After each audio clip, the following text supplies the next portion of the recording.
Адамның түнде тіс шықырлатуының себебі не? Адамның түнде ұйықтап жатып тіс шықырлатуын ғылымда бруксизм деп атайды. Бұл да бір аурудың түрі саналады. Адам неге түнде тіс шықырлатады? Себебі әртүрлі. Бірі маңызды болса, енді бірі жай себеп болуы мүмкін. Ендеше соларды қарастырып көрейік. Мамандары бруксизмнің себебін екі ірі топқа бөліп қарайды. Оның бірі тіс дәрігерінің көзқарасы тұрғысынан, екіншісі психологтың көзқарасы тұрғысынан.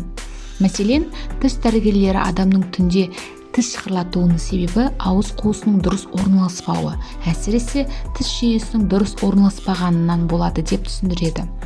Тіс тығыз не алшақ орналасса, тамақты дұрыс істей алмаса, немесе протез мен пломба дұрыс қойылмаса, бұл бруксизмге әкеледі дейді стоматологтер. Тістің орналасу тізбегі бұзылуы, адентия пайда болса да тіс шықырлатуға әкеледі. Ал екінші себеп нейробұлшық ет жүйесінің бұзылуы.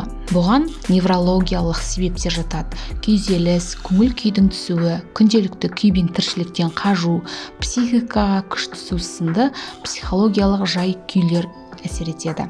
Мәселен, студент сабағына үлгере алмай қатты қиналуы мүмкін. Ересек адамның жеке өмірінде қиындықтар болуы, өзін кінәлауы, өкінуі, өзін бәрінен кем санауы мүмкін. Неврологтар осының бәрі ортақ ми жүйесінің жұмысын нашарлатып, содан бұлшық ет тырысып, қысылып қалады. Сол бруксизмге әкеледі деп түсіндіреді. Адам тіс шықырлататын өзі сезбейді.